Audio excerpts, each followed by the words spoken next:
Assalamualaikum warahmatullahi wabarakatuh. Alhamdulillah. Wassalatu wassalamu ala Rasulillah Muhammad ibn Abdillah wa ala alihi wa sahbihi wa man walah.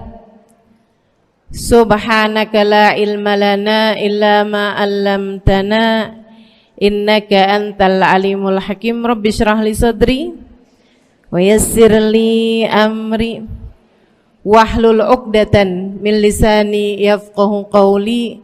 Amma ba'du. Bismillahirrahmanirrahim. Dalam rombongan Nabi besar Muhammad,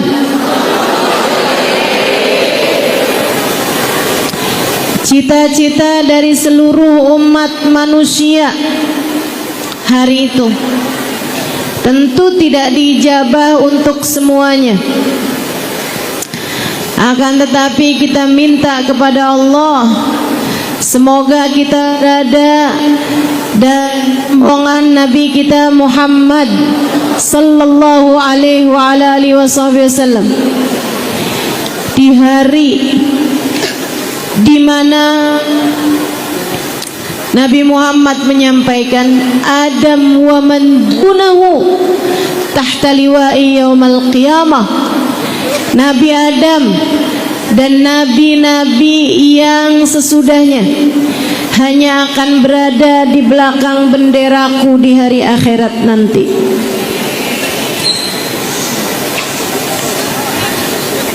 Ibu saya ceritain kondisinya.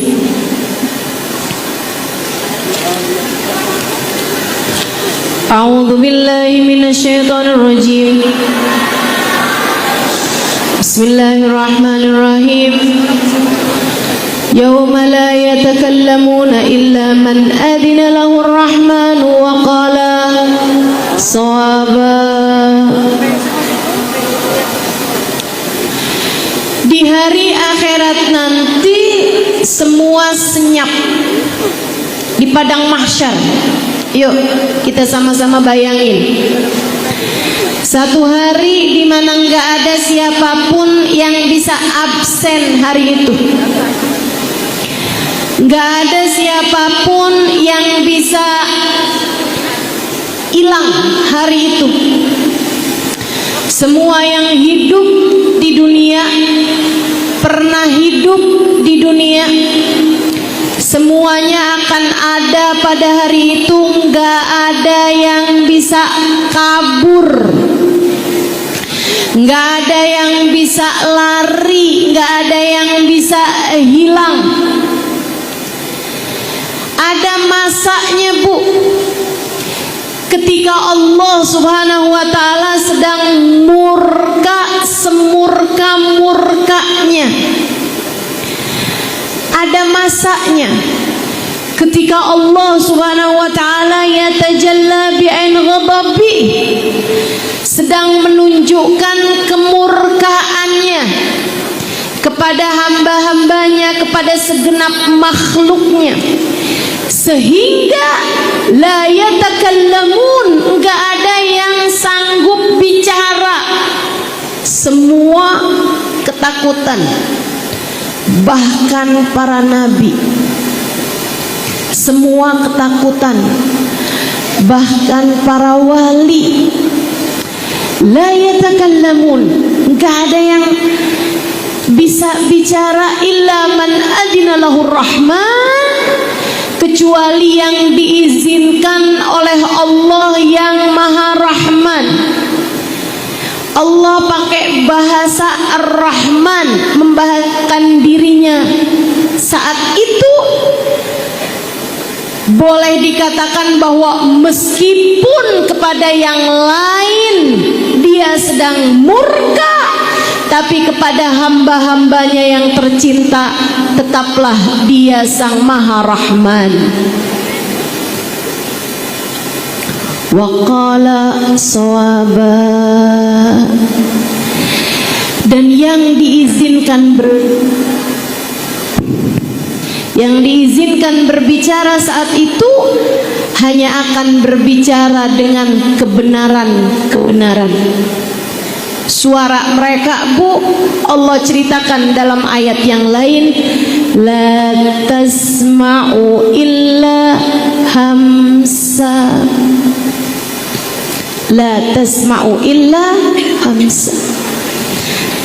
Kamu tak mendengar hari itu selain suara desisan semata. Suaranya tuh senyap di mahsyar. Yang kedengeran hanya suara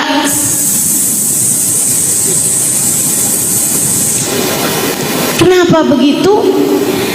Sebab yang diizinkan Allah bicara, para nabi, para wali hanya mengucapkan satu kalimat saja. Bunyinya Rabbi salim nafsi, Rabbi salim nafsi, Rabbi salim nafsi, Rabbi salim nafsi, Rabbi salim nafsi. Ya Allah, selamatkan diri saya, selamatkan diri saya, selamatkan diri saya. Nabi Adam, Nabi Nuh, Nabi Ibrahim, Nabi Musa, Nabi Isa hanya akan berkata, selamatkan diri saya, ya Allah, selamatkan diri saya, selamatkan diri saya. Dengan suara berbisik, sehingga yang terdengar dari mereka hanya suara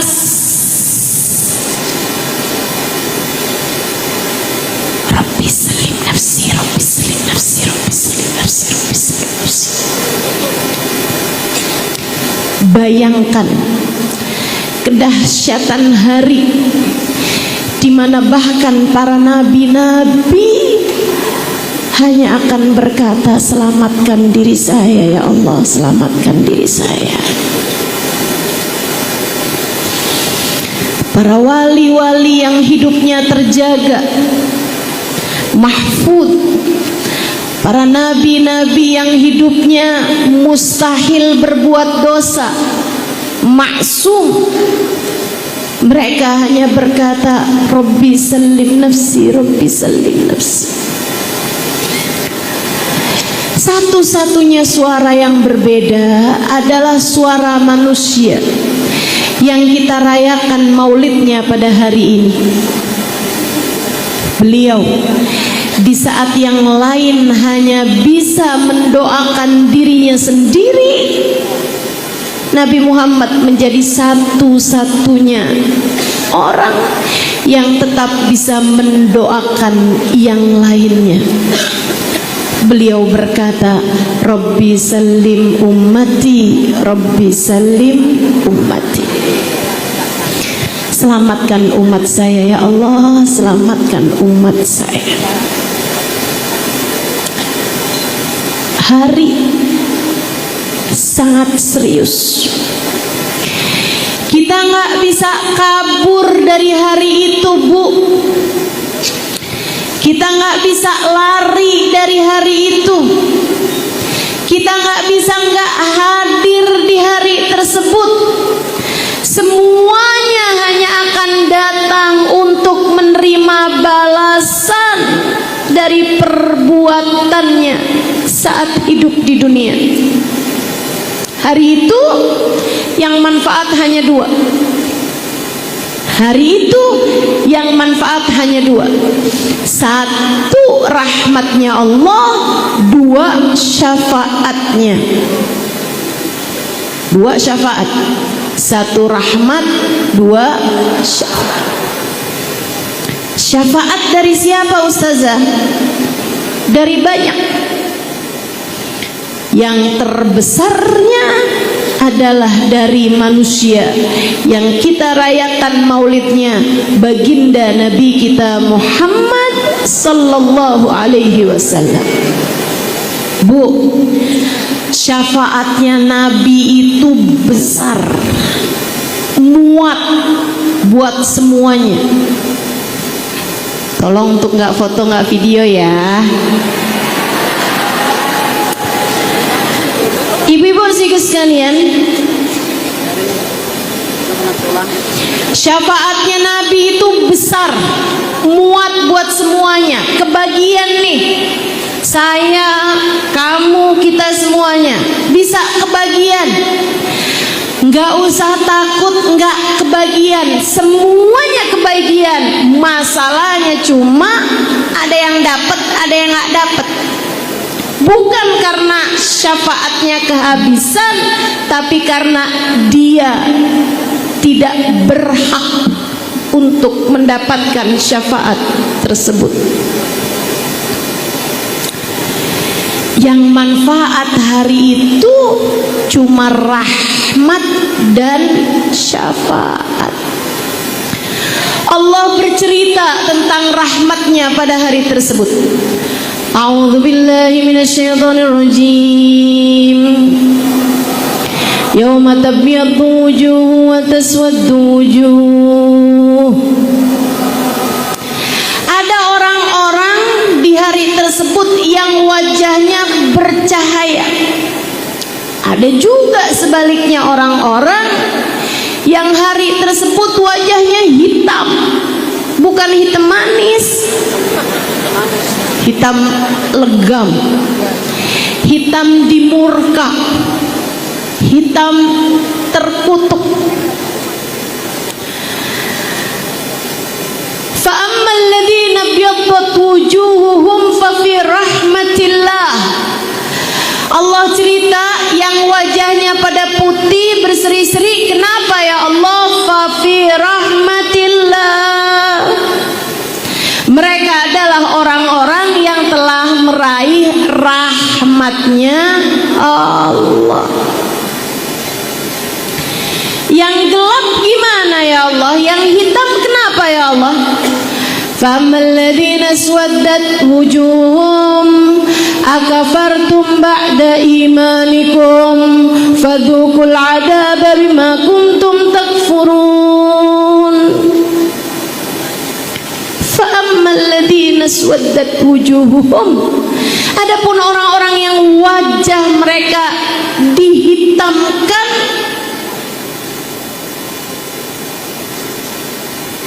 akafartum ba'da imanikum. Kenapa kalian ninggalin Islam? Kenapa kalian ninggalin agama?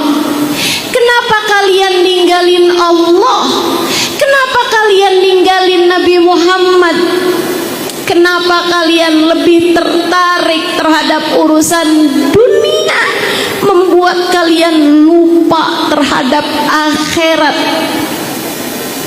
Akafartum ba'da imanikum. Bukankah sebelumnya sudah diberi hidayah?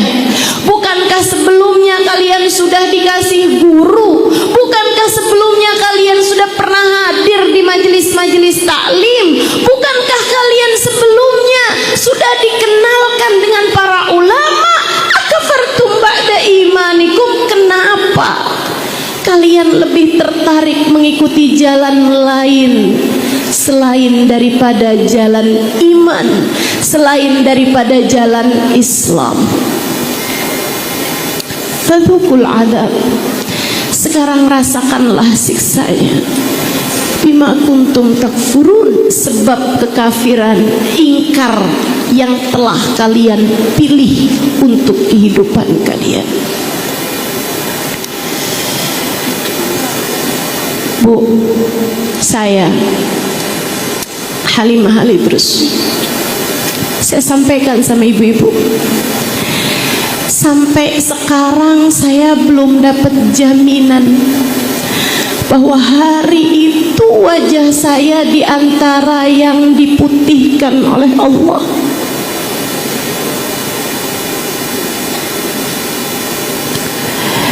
Saya belum mendapatkan jaminan bahwa hari itu wajah saya tidak akan dihitamkan Allah.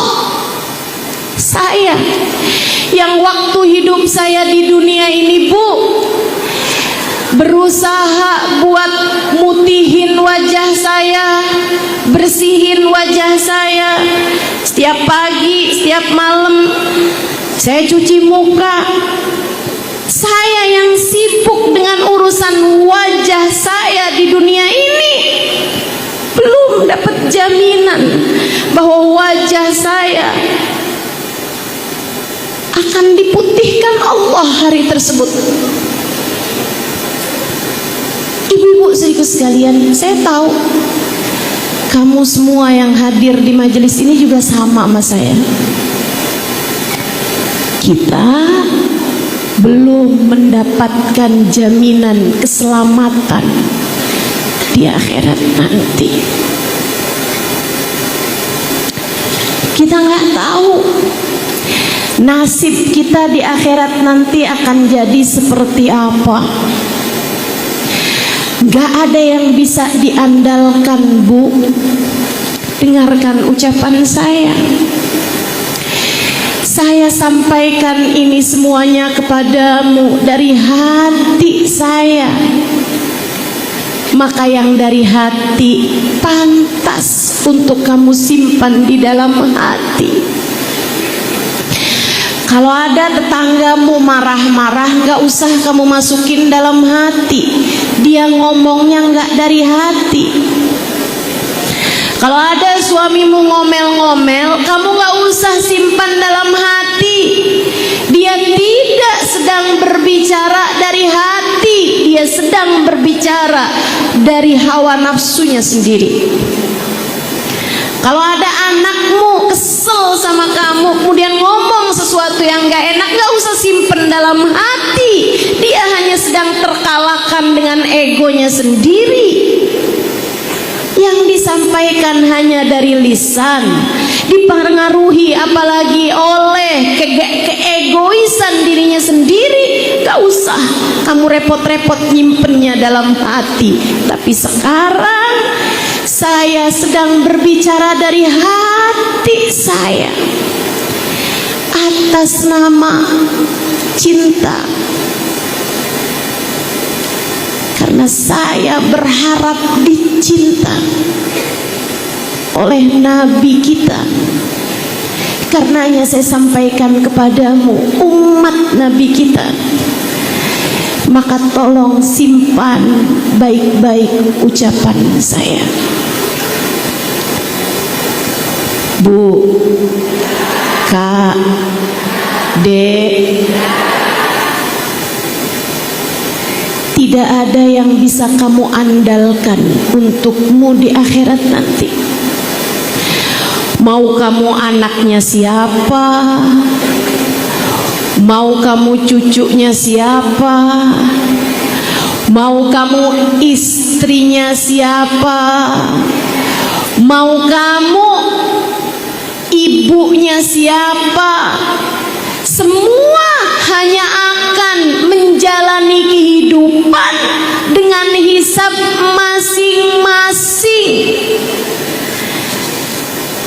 Kita semuanya gak ada yang bisa kita andalkan di akhirat nanti. Kita hanya akan selamat hari itu jika kita pulang dengan membawa satu dari dua hal yang saya sampaikan tadi itu sebagai bagian dari yang terpenting dalam kehidupan kita, rahmat Allah atau syafaat Nabi Muhammad.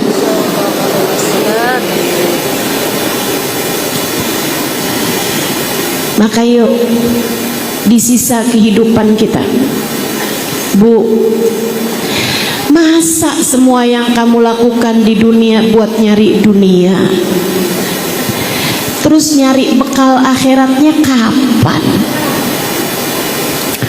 Kalau pagi jangan lupa sholat duha biar rezekinya lancar. Masa duha kamu cuman buat urusan rezeki? Duha yang kamu mau bawa masuk ke dalam kuburmu yang mana? Suami nih hatinya lagi berbolak-balik, lagi kayak ada yang lagi ditaksir. Ayo sekarang saya harus rajin baca surat Ar-Rahman biar suami saya tambah sayang sama saya. Bu, kalau semua Ar-Rahman yang kamu baca biar suamimu tambah sayang, Ar-Rahman yang mana yang kamu baca biar Allah tambah sayang? Kalau nggak buat nyari dunia, kamu nyari akhiratnya kapan? Kalau semua doa yang kamu minta di dunia adalah untuk dunia, doa yang mana yang akan kamu bawa untuk saat masukmu ke dalam kuburan? Setiap kali angkat tangan yang diminta, ya Allah kaya,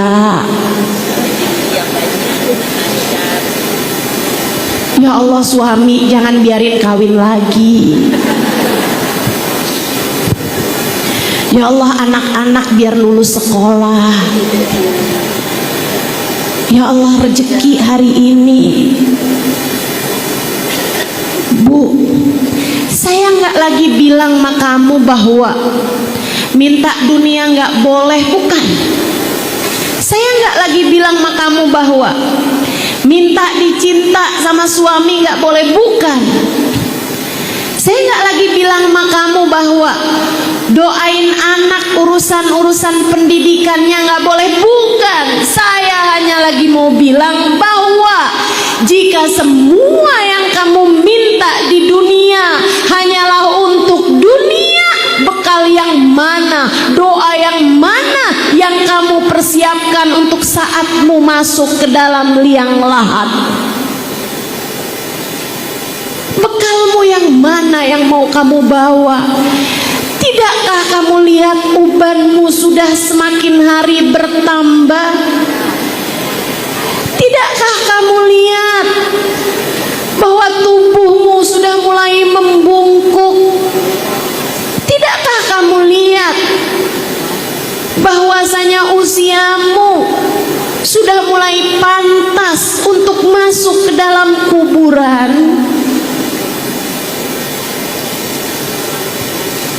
Ibu-ibu saudaraku sekalian yang saya muliakan, yuk nyari bekalan buat akhirat, nyari rahmat, nyari syafaat. Karena nggak ada waktu kalau nggak sekarang, di saat hidup kita di dunia ini. Dan gak ada yang ngerjainnya buat kamu kalau bukan kamu sendiri. Bu, gak ada yang akan mewakili hisabmu, gak akan ada yang mewakilimu untuk pertanyaan dalam kuburmu. Maka Bu, mulailah bergerak ke depan menuju kuburan. Katanya Nabi besar Muhammad sallallahu alaihi wasallam, "Idza balagha umur ahadihim arba'un falam yujawiz khairuhu syarrah masaha syaitan ala wajhihi wa qal hadzal wajh la yuflih abada." Apabila umur seseorang masuk 40 tahun, apabila umur seseorang masuk 40 tahun, itu sudah berlalu untuk saya, dan saya yakin sudah banyak berlalu bagi kebanyakan kita di sini. Saat umurmu masuk 40 tahun, jika seseorang, kata Nabi Muhammad, kebaikannya belum lebih dari dosanya, dosanya banyak tapi bekelannya dikit, urusannya dunia melulu, nggak gerak-gerak menuju akhirat. Ada yang sebenarnya sibuknya sih ngurusin pengajian, tapi tujuannya dunia juga. Nabi Muhammad bercerita, "Man balag arba'in," siapa yang nyampe 40 tahun umurnya, falam yujawiz khairuhu syarrah, baiknya belum lebih dari dosanya, saya Waqal, dan setan berkata, hadzal wajh la yuflih abada. Wajah ini udah nggak ada lagi bagus-bagusnya. Mukanya dia sudah nggak ada lagi keberuntungannya. Ini wajahnya orang yang akan celaka. Na'udzubillah min dzalik. Semoga tak ada sesiapapun di antara kita yang begitu. Amin ya rabbal alamin. Di akhirat, di padang mahsyar. Ustazah, ini serius nih, kita mau bahasnya akhirat, Bu. Kalau ibu-ibu ngarep saya bahas urusan dunia, nggak usah hadir di majelis, Bu. Betul? Kalau ibu-ibu berharap saya hanya akan menyampaikan candaan-candaan, ibu nggak usah hadir di majelis. Buka aja YouTube, banyak ya Bu ya.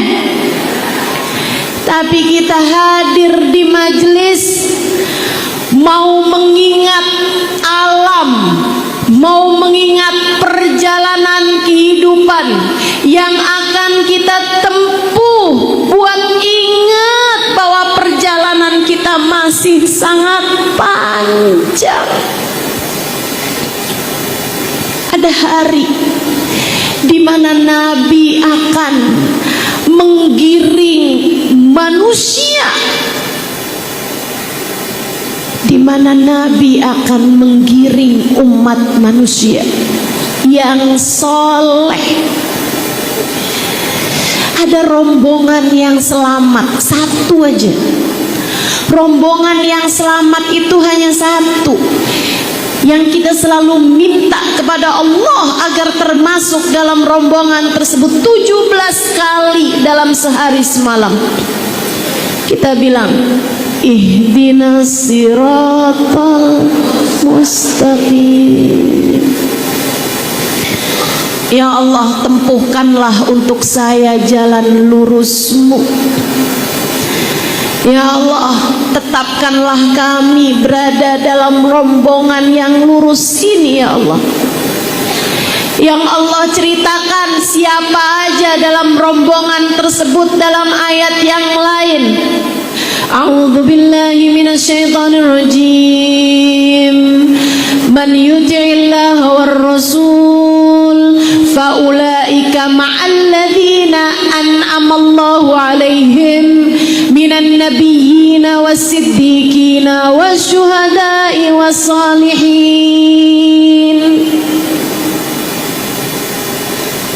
Kata Allah, siapa yang taat kepada Allah dan Rasulnya, dia akan dikumpulkan bersama dengan orang-orang yang diberi nikmat paling banyak dari Allah. Siratal ladzina an'amta alaihim. Allah katakan dalam ayat yang tadi saya baca, ma'al ladzina an'amallahu alaihim. Isinya minan nabiyyin wasiddiqin wasyuhada wassalihin. Rombongan di akhirat nanti. Yang paling depannya bagindamu Nabi besar Muhammad sallallahu alaihi wasallam. Adam wa man dunahu tahta liwa'i yaumal qiyamah. Nabi Adam, kata Nabi Muhammad, dan nabi-nabi yang sesudahnya hanya akan berada di belakang benderaku di hari akhirat nanti. Nabi Muhammad yang pegang bendera sebagai rombongan yang selamat, al-firqah an-najiyah, yang Nabi Muhammad ceritakan dalam hadis panjang beliau. Pimpinan rombongannya Nabi Muhammad, di belakang beliau ada para nabi-nabinya Allah, di Di belakangnya lagi ada as-siddiqin, para wali-walinya Allah, baik dari kalangan para sahabat, para tabi'in, ataupun wali-wali sepanjang zaman. Di belakangnya lagi ada syuhada, para pejuang Islam. Wa min dimnihim al-ulama. Di antara pejuang-pejuang tersebut adalah para ulama-ulama Allah yang memperjuangkan ajaran agama Allah. Di belakang mereka ada hamba-hamba Allah yang saleh. Semoga kita termasuk di antara mereka. Bu, kalau hari itu kamu gak masuk dalam rombongan, air mata darah sesudah air matamu habis hari tersebut.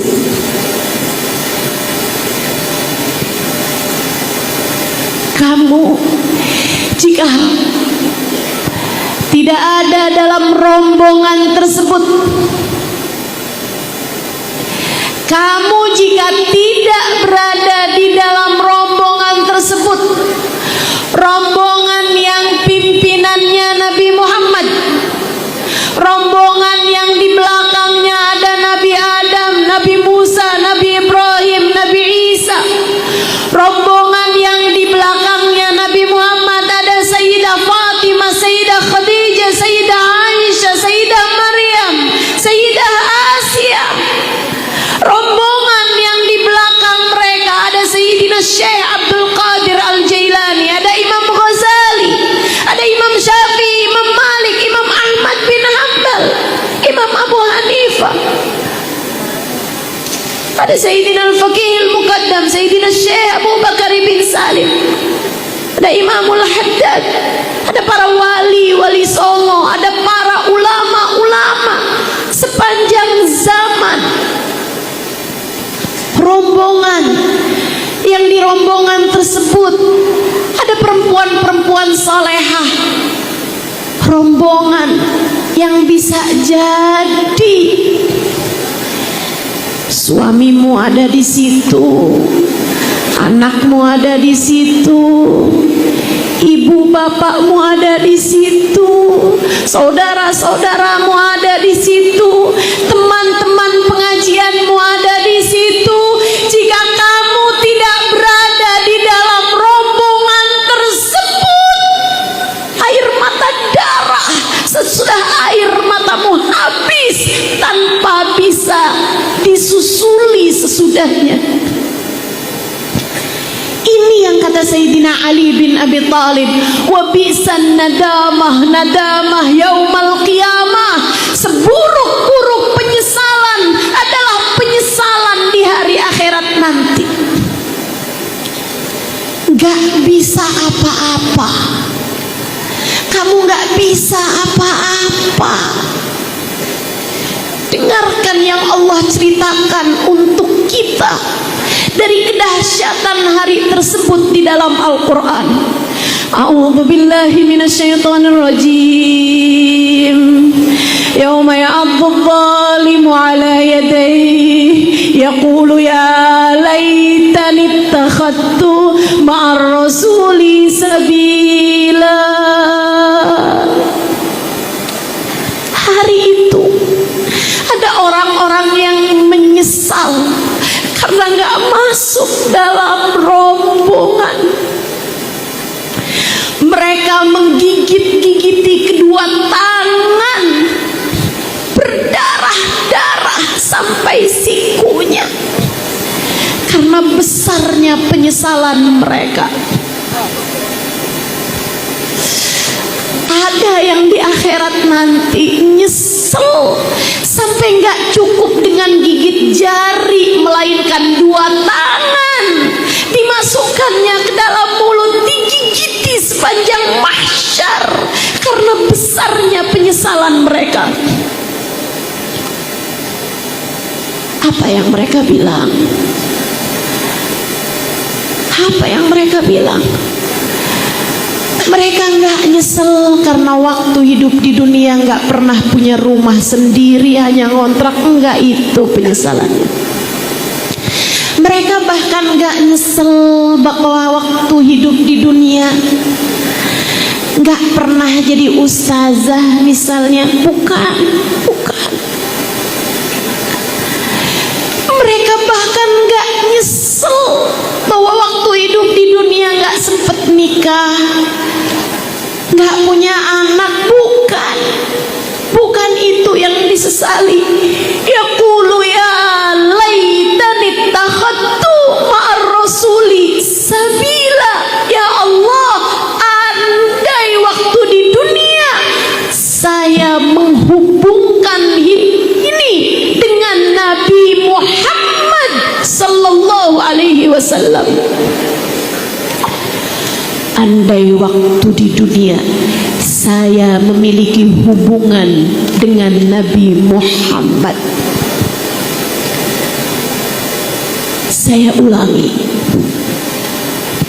mereka menyesal dan berkata, andai waktu di dunia saya memiliki hubungan dengan Nabi Muhammad.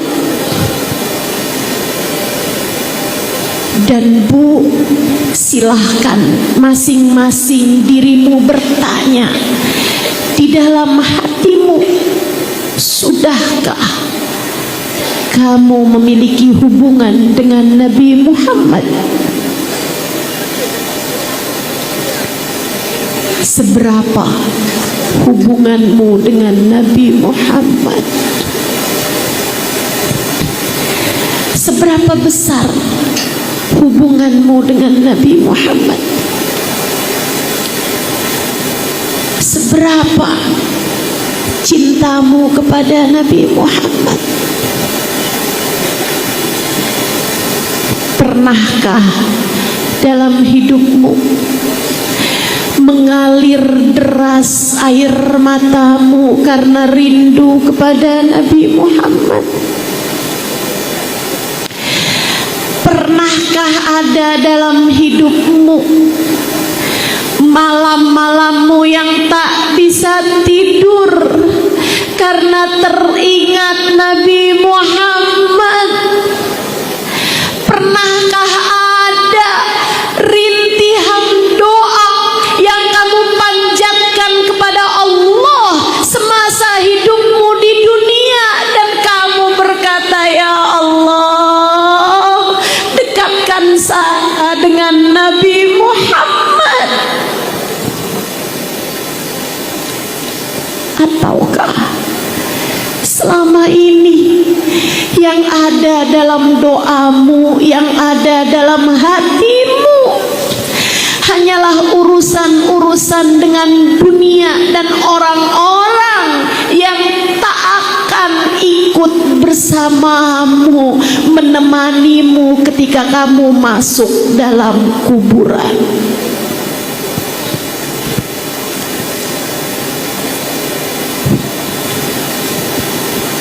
Sambungkan diri sama Nabi Muhammad,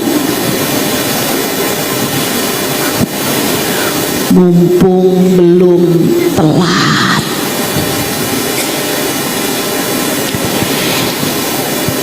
Kejar rahmatnya Allah selagi belum terlambat. Kata-kata saya ini saya tujukan untukmu, Bu, bukan untuk yang lain. Saya sedang berbicara padamu, Bu, dari hati saya.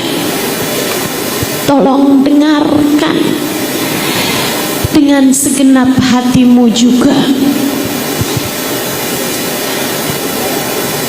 Kita kejar rahmatnya Allah, kita ngemis syafaatnya Rasulullah, kita sambungkan diri dengan baginda kita Nabi besar Muhammad sallallahu alaihi wasallam. Pakai apa ustazah nyambungin dirinya? biar saya bisa ada dalam rombongan tersebut di hari itu. Yuk, nih saya mau sampaikan. Sambungkan dirimu dengan ketiga hal yang kamu punya. Yang pertama, sambungkan anggota tubuhmu dengan Nabi Muhammad. Yuk belajar hidup dengan cara hidupnya Nabi Muhammad. A'udzu billahi minasyaitonir rajim. Qul in kuntum tuhibbunallaha fattabi'uni yuhibbukumullahu wa yaghfir lakum dzunubakum.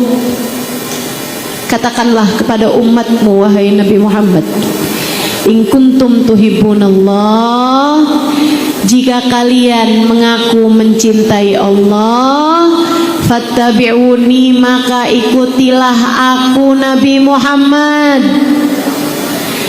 Kalau kamu ngikutin Nabi Muhammad, yuhibbukumullah, kalian akan dicintai Allah, wa yaghfir lakum dzunubakum, dan akan diampuni dosa-dosamu oleh Allah. Ittiba,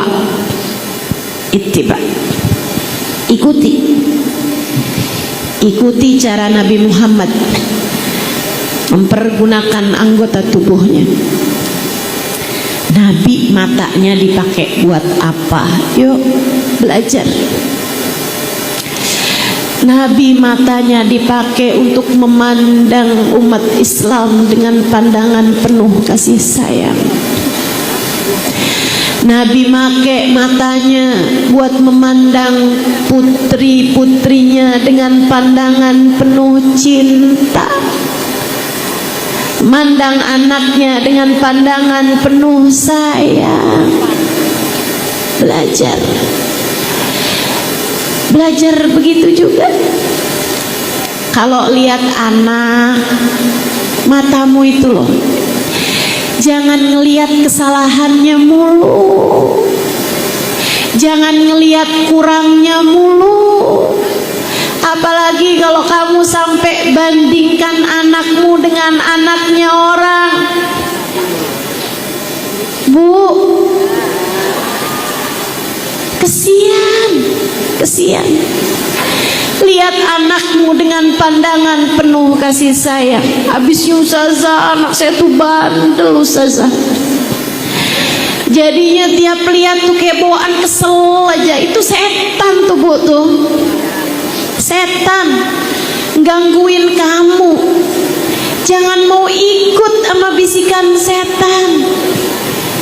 Ibu-ibu saudaraku sekalian, kalau kamu bahkan gak bisa sayang sama anakmu sendiri, bawaan kesel aja sama anak kamu, kayaknya kamu perlu ubah cara pandangmu. Bu, setahu saya sih yang namanya ibu sayang semua sama anak. Tapi kalau kamu bilang, saya kenapa ya ustazah kalau ngeliat anak bawaan kesel aja dah. Coba sekarang, kayaknya kamu emang udah digangguin sama setan. Jadi sekarang kalau lihat anak kamu, jangan hanya ingat bahwa dia anakmu, tapi ingatlah bahwa dia umatnya Nabi Muhammad. Ingatlah bahwa dia hambanya Allah. Ingatlah bahwa dia umatnya Nabi Muhammad. Hati-hati bu, Nabi itu sama umatnya, apalagi yang kecil-kecil begitu tuh, nggak punya dosa, belum punya dosa. Nabi sayangnya sama mereka luar biasa.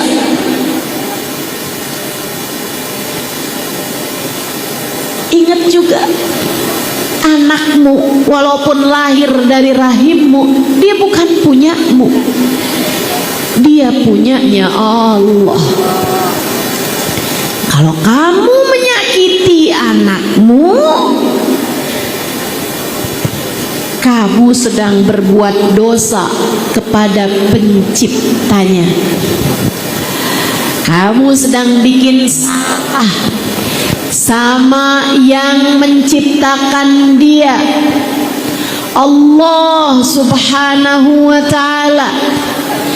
Karenanya Bu, saya sering sampaikan, saya bilang kalau kamu punya anak kamu marahin mulu, kamu punya suami kamu omelin mulu, kamu tuntut mulu, kamu punya keluarga kamu sakitin hatinya terus-terusan, jangan salahkan siapa-siapa kalau rezekimu seret. Kenapa gitu? Yang ngasih kamu rezeki kesel sama kamu. Yang ngasih rezeki siapa?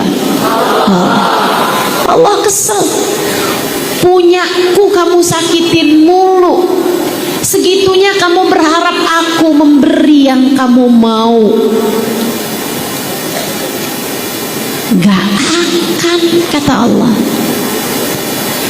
Kalau kamu kepengen hidupmu mudah, hatimu bahagia, hidupmu gak menderita, cobain jaga akhlak sama keluarga. Cobain sayangi anak-anakmu, cobain pelukin anak, kasih tahu Umi sayang sama kamu, bilangin Mama sayang sama kamu nak, maafin Mama selama ini sering ngomong kasar, maafin Mama selama ini suka ngomelin kamu, suka marahin kamu, maafin Mama ya nak ya. Bu, kamu nih lagi buru-buru kemudian nabrak orang, apa yang akan kamu lakukan? Nggak kenal loh kamu sama dia, apa yang akan kamu lakukan? Kamu minta maaf sama dia. Anakmu, suamimu, berapa kali kamu tabrak hatinya?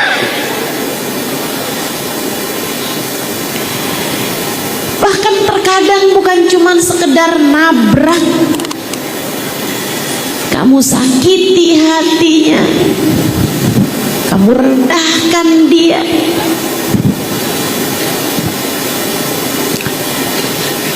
Bukan begitu seharusnya caramu menjalani kehidupan.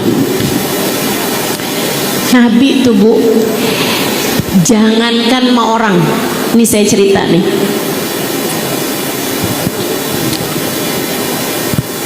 Sayyidah Aisyah bercerita, kan ma'ana alif fi baitina, kami dulu di rumah punya hewan peliharaan, bukan kucing tapi alif, namanya dikasih nama Alif, kambing kecil, seekor kambing kecil peliharaan Sayyidah Aisyah, ada di rumahnya Sayyidah Aisyah.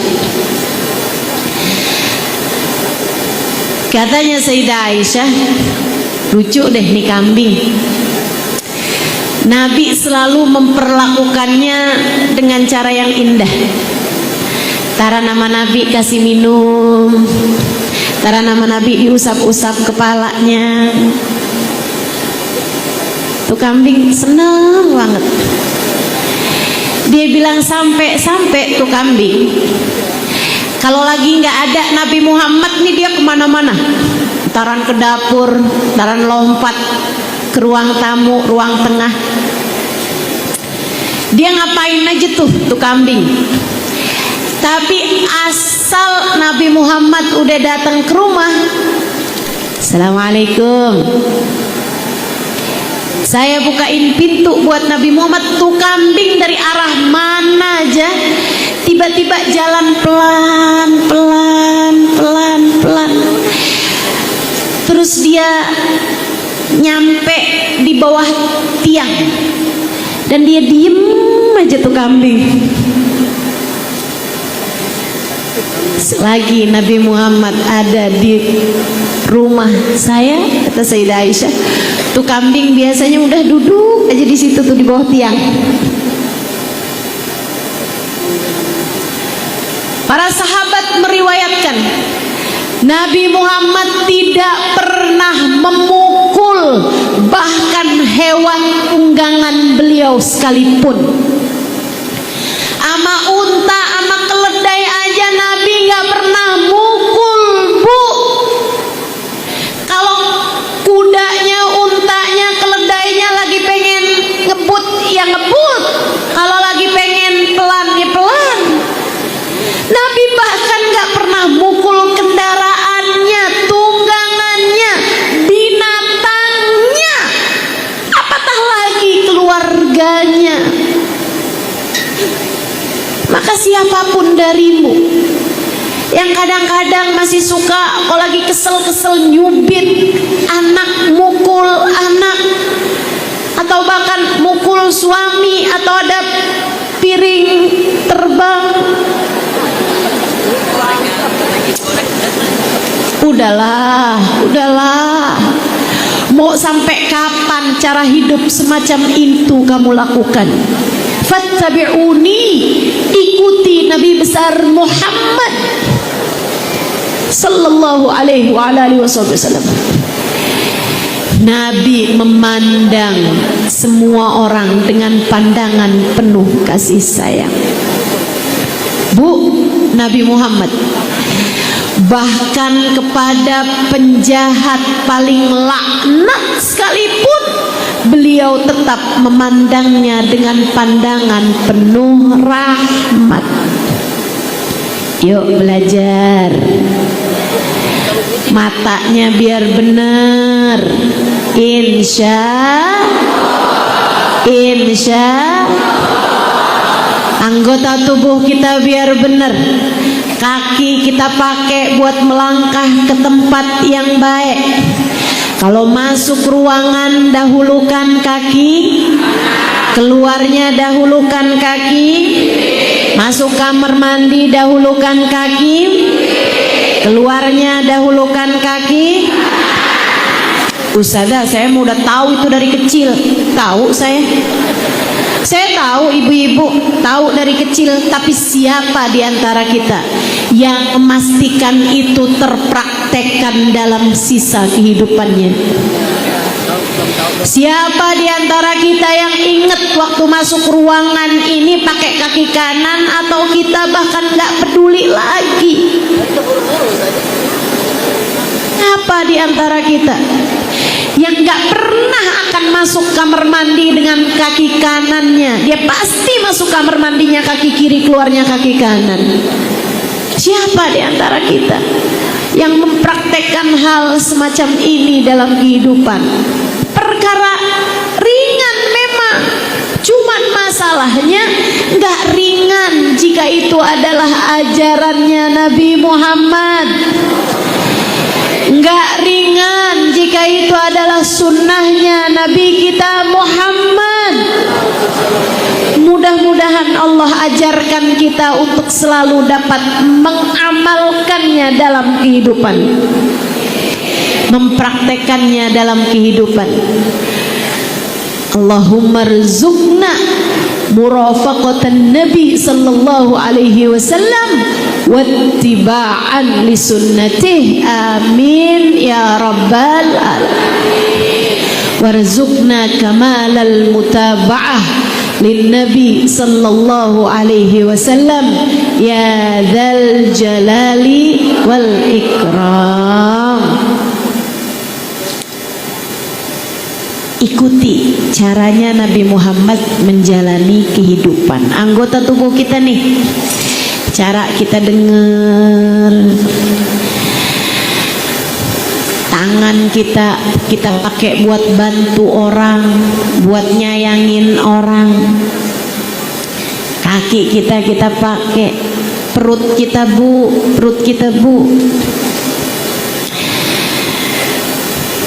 Belajar buat ngerasain lapar. kayak yang telah dilaksanakan Nabi kita Muhammad. Saya sih nyerah kalau buat ngikutin cara Nabi Muhammad pakai perutnya, lambungnya, mengganjal dengan batu, Bu. Nggak kuat saya. Tapi sekurangnya kita ikuti apa yang disampaikan Nabi Muhammad, nahnu qaum, tentang umatnya, Kita nggak sanggup nih ngikutin nabinya dalam urusan menahan lapar. Pakai perutmu kayak begitu, lambungmu kamu pakai dengan cara hidupnya Nabi Muhammad. Saya nyerah, saya nggak bisa. Tapi sekurangnya ajaran Nabi Muhammad tentang lambung ini yang coba kita amalkan. Nahnu qaum la na'kul hatta naju' wa idza akalna la nashba. Kami adalah orang-orang, kata Nabi Muhammad, yang gak makan kecuali sesudah lapar, berhenti makan sebelum kenyang. Bisa? Insya Allah. Kalau buat sampai ganjel perut pakai batu, enggak lah. Kita mah kalau ganjel juga pakai roti, pakai lontong ya Bu ya. Bisa. Anggota tubuh kita pakai buat yang dipakai sama Nabi Muhammad sallallahu alaihi wasallam. Bu, nih akal kita pakai akal kita dengan iman dan ilmu yang sama yang ada dalam pikiran dan akal Nabi kita Muhammad. Biarkan memorimu terisi dengan ilmu, terisi dengan ayat Al-Quran, terisi dengan hadisnya Nabi besar Muhammad. Jangan cuman terisi dengan gerakan-gerakan yang kamu hafalkan di TikTok. Jangan cuma kamu hafalkan dengan lagu-lagu yang bahkan isinya bukan sesuatu yang mendekatkan kamu kepada akhirat. Ibu-ibu seriku sekalian yang saya muliakan, yuk belajar ngisi pikiran kita dengan hal-hal yang bermanfaat bagi akhirat kita. Jangan sampai kalau lagi baca Quran nih, jangan sampai kalau lagi sholat isinya suratnya sampai apal malaikatnya. Waladhdallin. Malaikat atid udah bilang, "Kip, tulis kulhu." Langganan gak ganti-ganti. Bu, kalendermu udah ganti bolak-balik. Kenapa surat Qur'annya itu juga? Ayolah. Man hafidha minni arba'ina hadithan faqad wajabat syafaati. Kata Nabi, siapa yang hafal dariku 40 hadisku, wajib baginya mendapatkan syafaatku. Tuh ibu-ibu, jangan cuman amin, hafal apa kagak.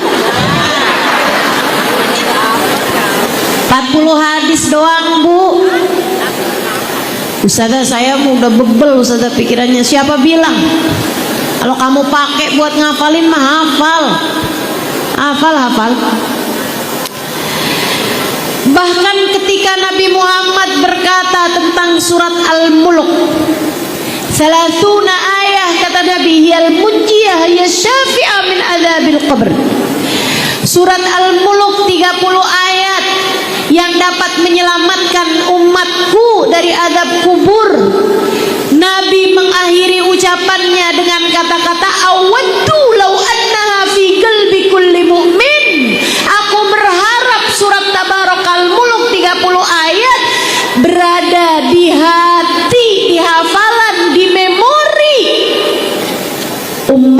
yang beriman.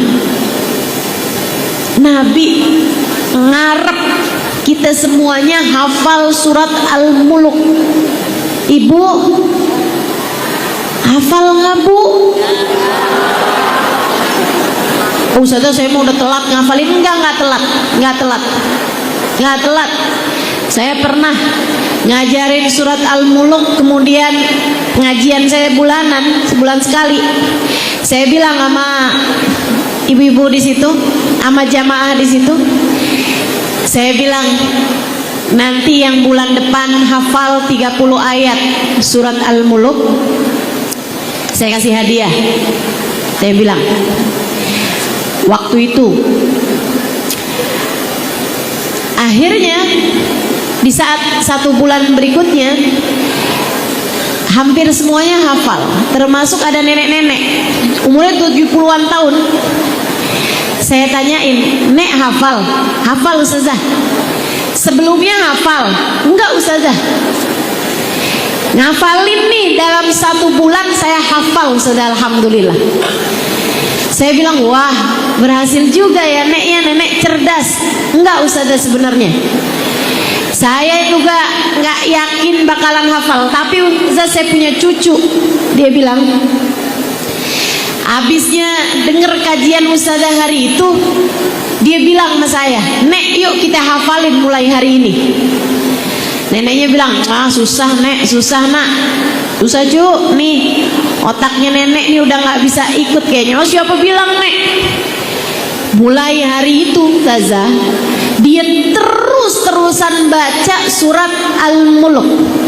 Tiap 1 hari 1 ayat.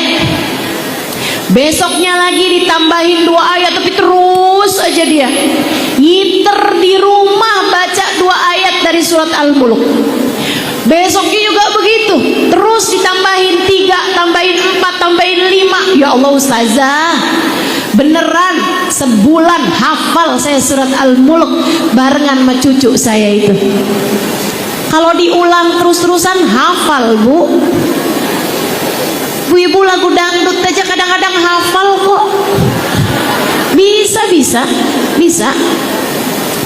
Kalau dibaca terus-terusan, lama-lama jadi tuh memori kamu, otak kamu Bu, pakai buat ngikutin ajarannya Nabi Muhammad.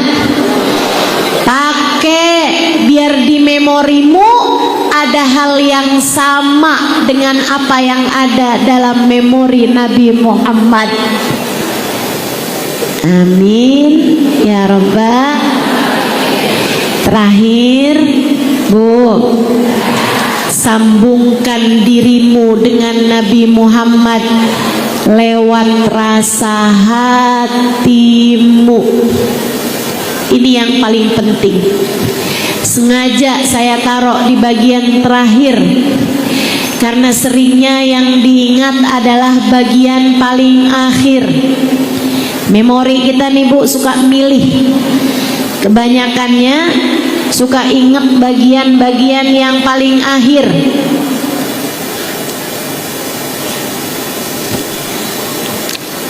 Pastikan di hatimu ada cinta kepada Nabi Muhammad. Bekal paling besar bagi kita. Bu, saya di tahun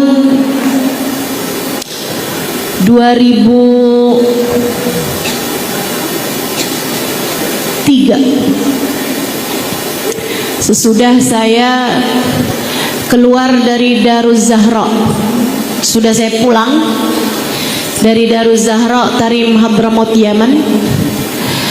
Tahun itu di bulan Ramadan, 2004, berarti 21 tahun lalu. Saya diundang mengisi kajian di Salalah Oman.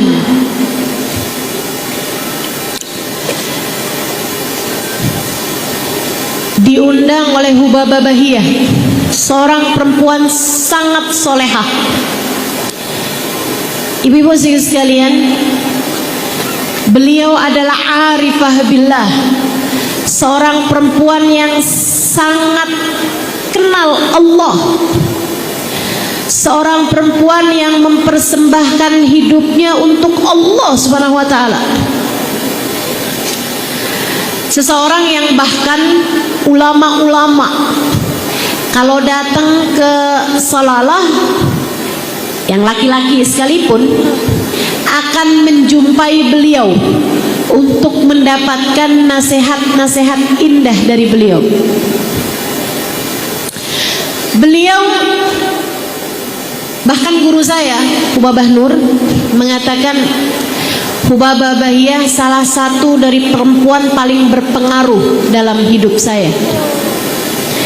Alhamdulillah Bu, begini-begini saya diizinkan mata saya untuk memandang wajah Hubabah Bahiyah. Rahmat, karunia, hadiah dari Allah Subhanahu wa taala buat saya. Salah satu dari hadiah besar yang saya nggak ngerti gimana saya mensyukurinya. Orang kayak saya diizinkan untuk bersama-sama dalam sepenggal kehidupan saya bersama dengan beliau. Perempuan sangat solehah. Saya menceritakannya dalam buku Bidadari Bumi yang pertama. Kalau mau baca versi lengkapnya silakan baca di situ. Saya dekat sama beliau hingga ketika saya pulang, beberapa bulan sesudahnya saya dapat undangan dari orang Salalah, diundang untuk memberi kajian di madras atau majelis taklim yang dibangun oleh Hubabah Bahiyah. Saya pun datang ke sana. Beliau membangun majelis taklim yang di situ beliau akan menemui tamu, beliau memberi kajian dan seterusnya. Saya diminta semacam membuka majelis taklim tersebut dengan daurah. Daurah itu kayak semacam pesantren kilat tapi nggak nginep, ya, di bulan Ramadan. Jadi kita bikin majelis jam 10 sampai dengan duhur. Habisnya sholat duhur berjamaah kita pulang. Nanti lagi, oh bukan, habis duhur sampai ke asar. Habisnya sholat asar berjamaah kita pulang. Habisnya itu nanti jelang habisnya isya kita kumpul lagi, sholat isya berjamaah, sholat tasbih berjamaah, sholat raweh berjamaah, sholat witir 11 rakaat. Panjang ibadahnya. Saya nggak ngimamin, ada ustazahnya yang ngimamin di sana. Kemudian sudahnya ada taklim lagi, saya yang memberikan kajian waktu itu dalam bahasa Arab tentu saja, dihadiri oleh perempuan-perempuan yang ada di daerah tersebut. Satu waktu kajiannya macam-macam, kadang soal fikih, kadang-kadang soal hadis, kadang-kadang soal tafsir. Satu waktu saya membahas mengenai sholat khusyuk.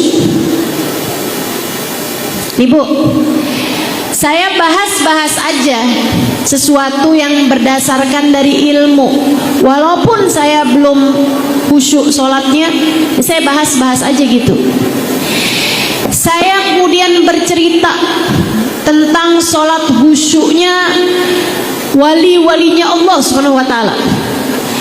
Ada sholatnya Sayyidina Ali Zainal Abidin yang sholat rumahnya nggak terasa. Ketika habis selesai sholat baru menyadari bahwa sholatnya rumahnya kebakaran.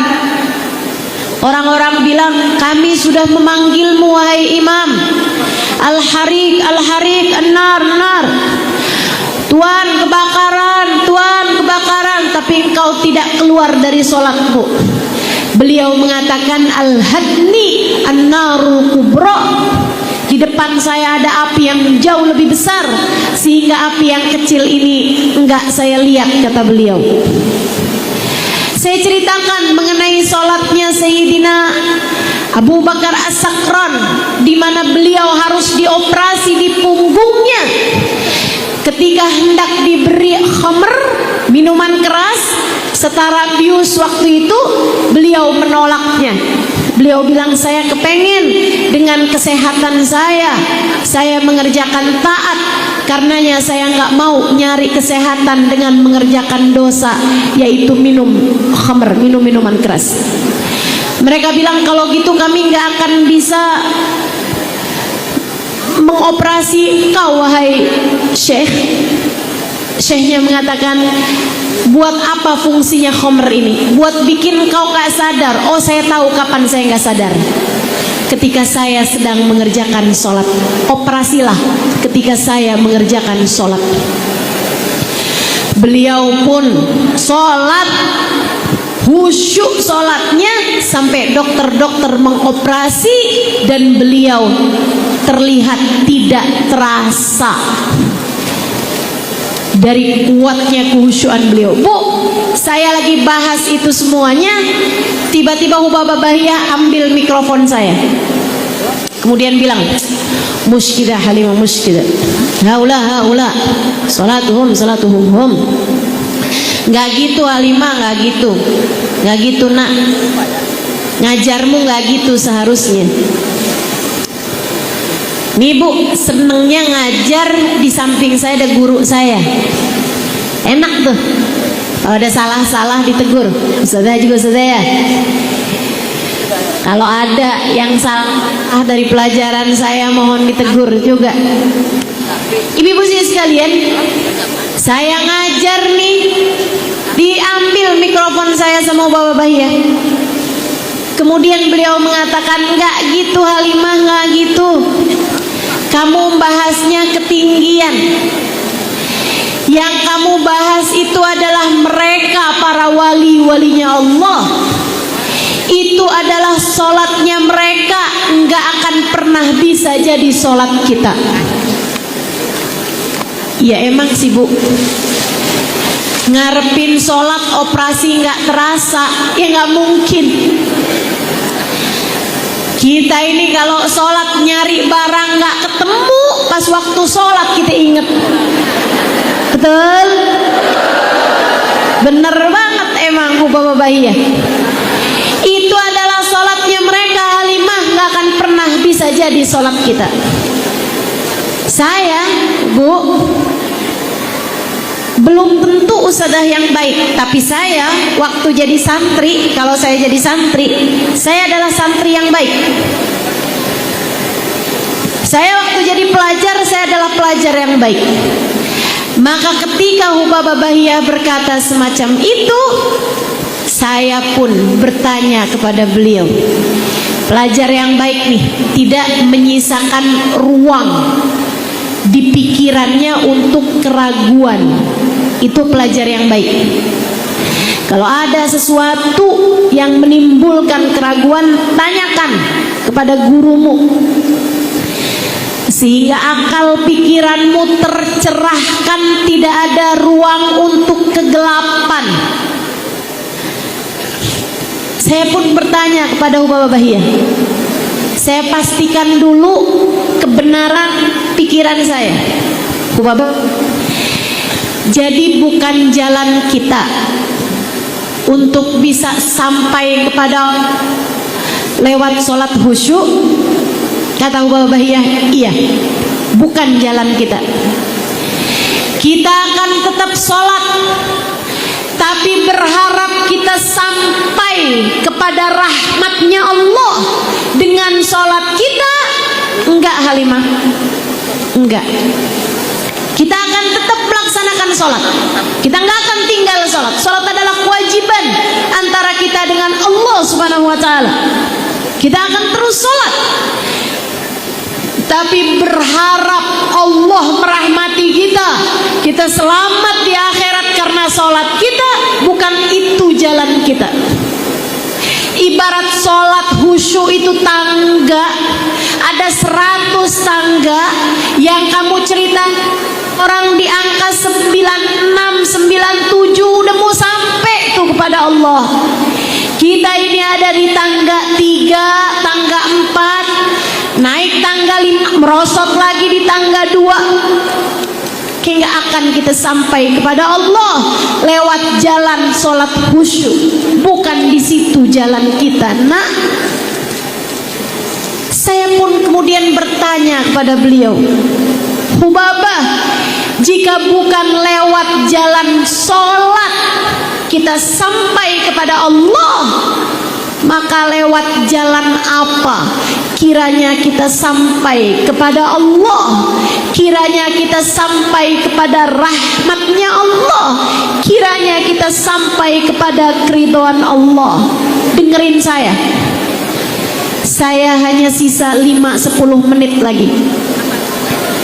Ibu-ibu sekalian, ini ilmu besar yang saya dapat dari seorang perempuan yang mengerti caranya menjalani kehidupan. Beliau mengatakan, Halimah, kalau kamu bertanya bagaimana jalan kita menuju Allah, jalan kita menuju selamat di akhirat, nah, ma'ana nabi ya khair nabi. Kita punya nabi seindah-indah nabi. Agrab wasilatuna ilallah. Sedekat-dekatnya jalan kita menuju Allah, sebab beliau adalah manusia paling tercinta di sisi Allah. Jalan kita yang terdekat menuju Allah adalah lewat Nabi Muhammad. Dia adalah seseorang yang telah sampai kepada Allah, terdekat dengan Allah, termulia di sisi Allah.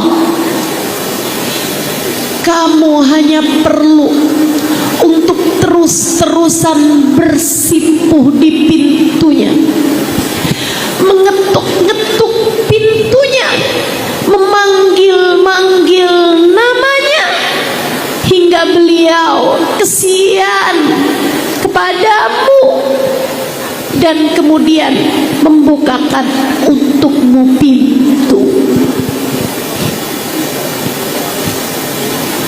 Yang kamu perlukan, kata beliau, untuk bisa di akhirat nanti ada dalam rombongan Nabi Muhammad. Yang kita perlukan, Bu, Kak, Dek, Nak, biar hari itu kamu berada dalam rombongan yang selamat, adalah agar Nabi Muhammad berkenan menoleh kepadamu, berkenan mengenal kamu, berkenan mengambil uluran tanganmu, dibawanya kamu menuju Allah.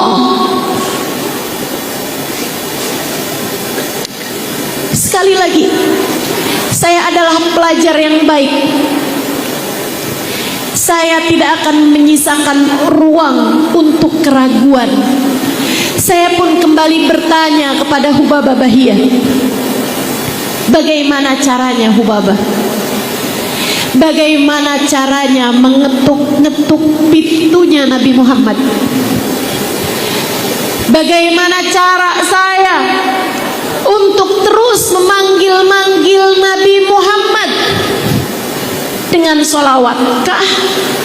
Dengan jalan dakwah-kah? Gimana caranya saya biar dianggap lagi ngetuk-ngetuk pintunya Nabi, hingga Nabi berkenan membukakan pintu untuk saya? Dan inilah jawaban Hubabah Bahiyah. Tidak seperti yang saya perkirakan. Beliau berkata, Halimah, Cintai Nabi Muhammad sebisamu mencintai seseorang. Rindui Nabi Muhammad sebisamu merindukan seseorang.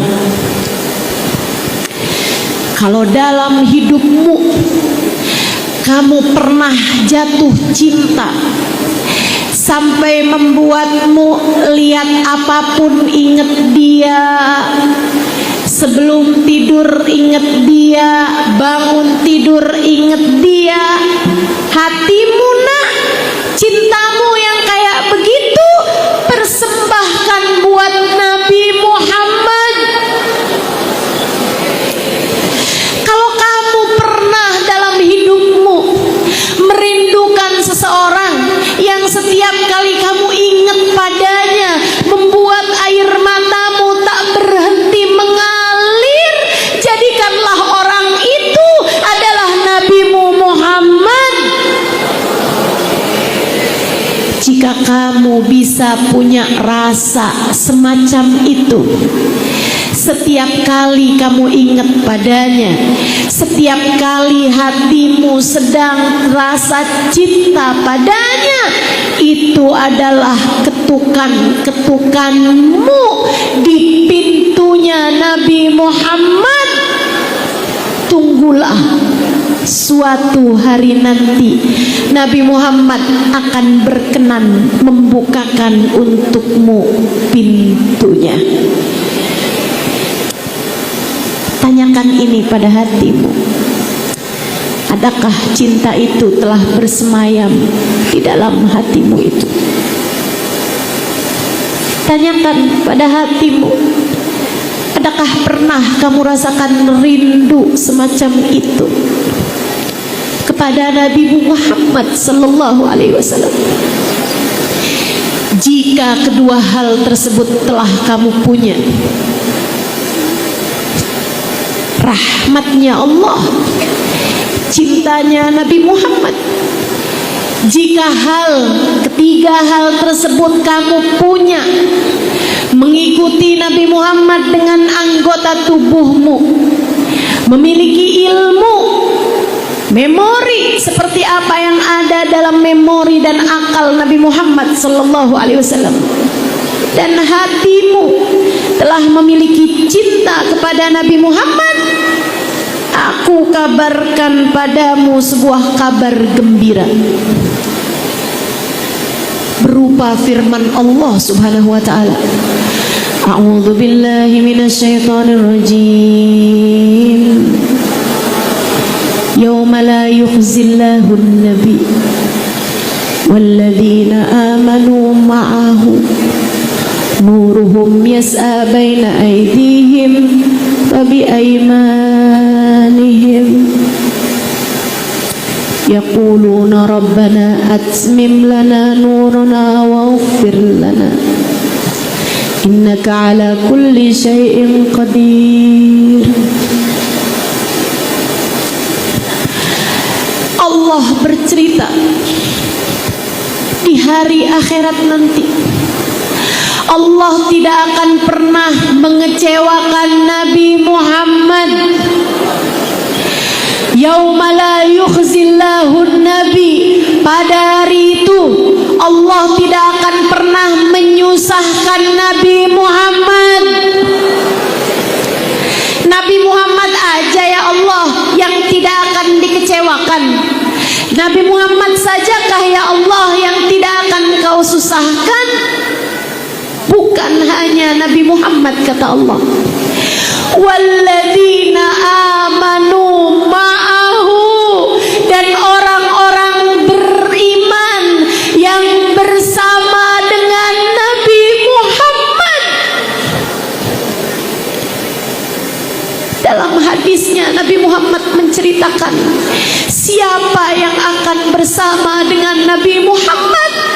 Nabi Muhammad mengatakan, anta ma'aman ahbabta, kamu di akhirat nanti akan dikumpulkan dengan yang kamu cintai. Man ahabbani kana ma'i fil jannah, siapa yang mencintai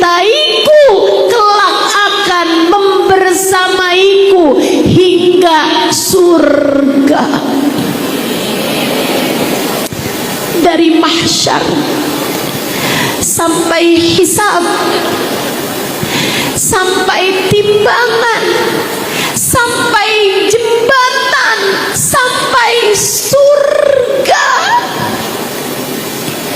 Jika di hatimu punya rasa cinta, jika kamu menyambungkan dirimu di sepenggal umur yang tersisa, jika kamu mampu bersabar di sisa hidupmu yang mungkin tak tersisa kecuali sedikit lagi ini, di sisa hari-harimu, di sisa bulan-bulanmu, sampai ketika datang ajal menjemputmu,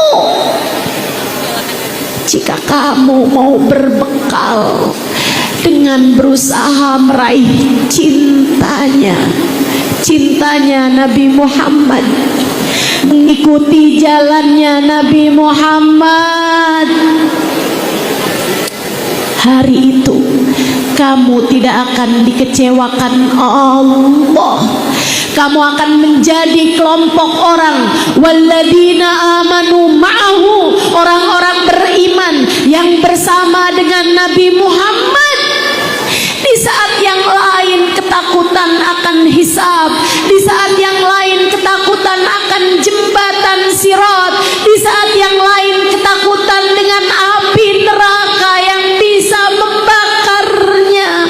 Allah bercerita tentang kelompok ini, nurhum yas'a baina aydihim wa bi aymanihim. Ada cahaya di hadapan mereka, ada cahaya di samping kanan mereka. Hadiah dari Allah Subhanahu wa taala atas pengikutan jalan lurusnya Nabi Muhammad, atas kedekatannya dengan sang cahaya Allah yaitu Nabi besar Muhammad. Allah bercerita, nuruhum yas'a bi aidi wa bi aymani, nuruhum yas'a bi aidihim wa bi aymanihim. Ada cahaya di hadapan mereka dan di samping kanan mereka. Itu pun mereka masih sempat-sempatnya berdoa, Rabbana atmim lana nurana waghfir lana.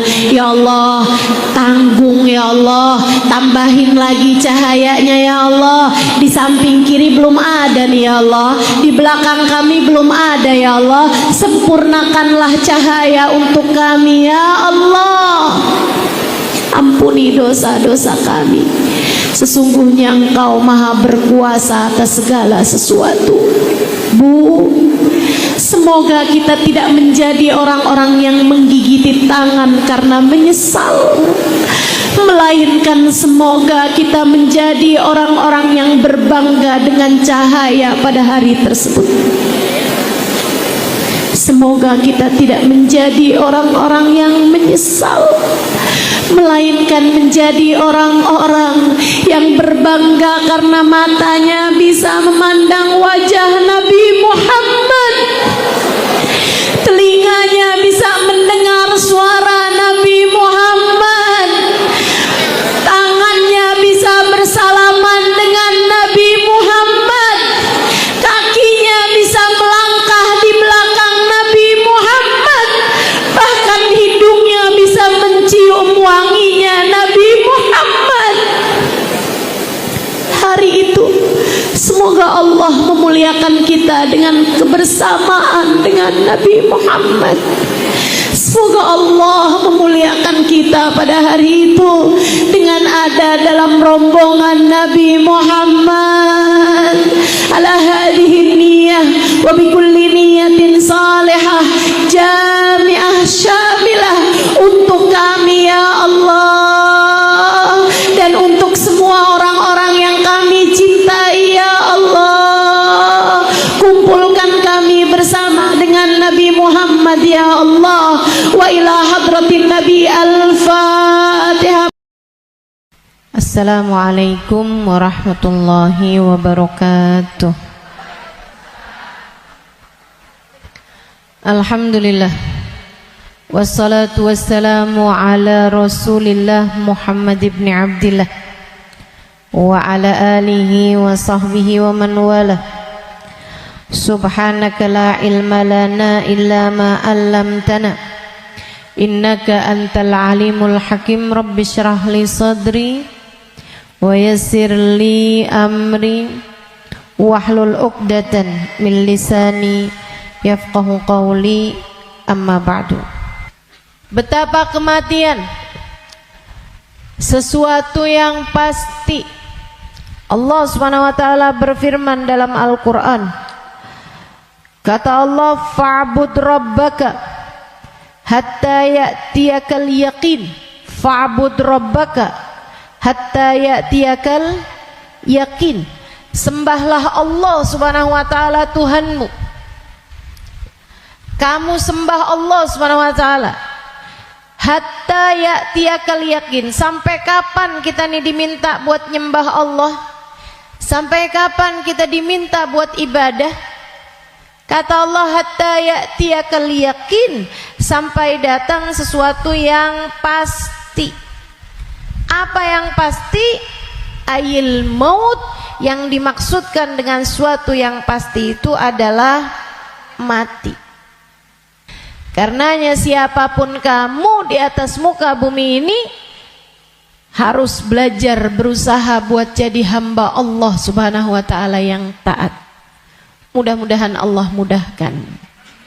Amin ya rabbal alamin. Jadi orang hidup gak ada yang pasti, teman-teman. Gak ada yang pasti buat orang yang hidup. Ada yang mulai dari kecil sakit terus, ada. Gak ada yang pasti hidup itu. Yang pasti ketika seseorang hidup hanya satu, namanya mati.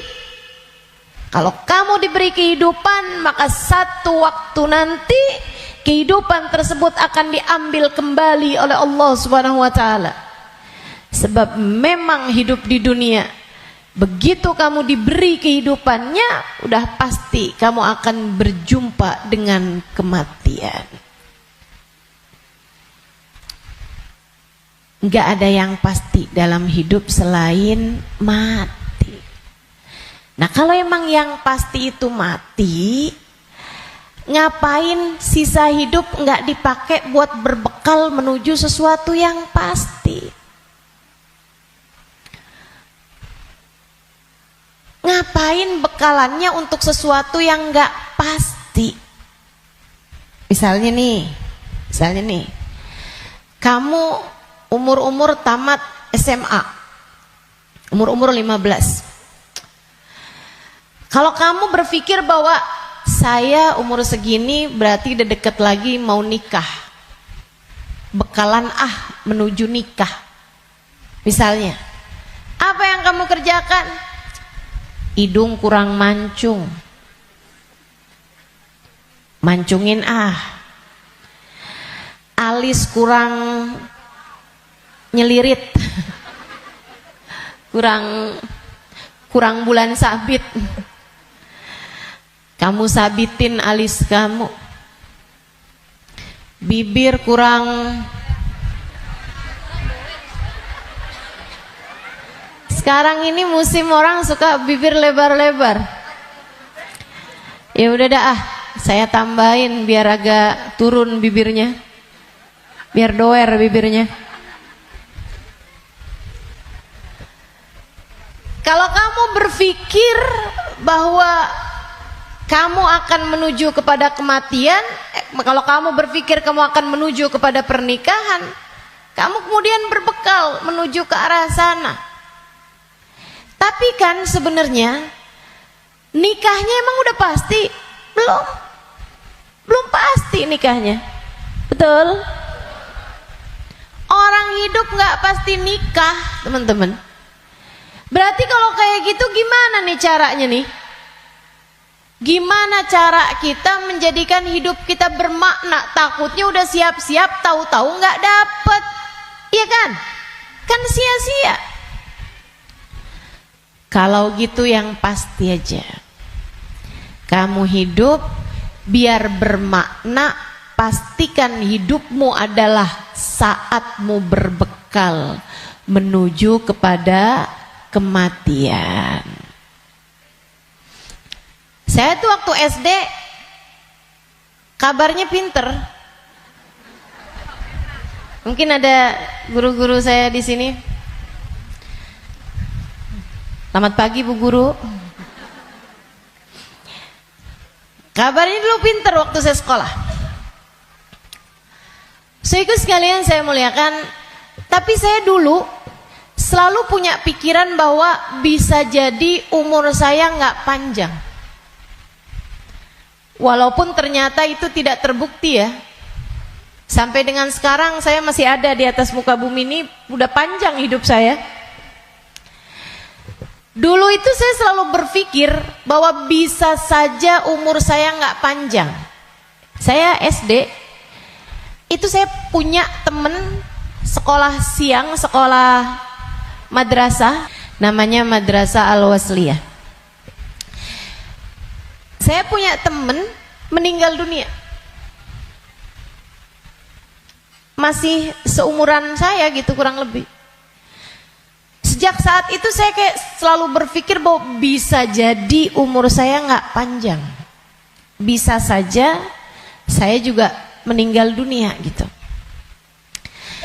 Akhirnya saya suka berpikir bahwa apa yang harus saya lakukan untuk menjadikan yang saya kerja akan bermanfaat kalau umur saya pendek. Akhirnya saya jadi mikir, kalau saya jadi dokter, umurnya harus panjang loh dokter itu. Karena sekolahnya lama. SMP, SMA, kan saya ceritanya SD. SMP, SMA, kuliah. Kuliahnya S1. Habis itu S2. Habis itu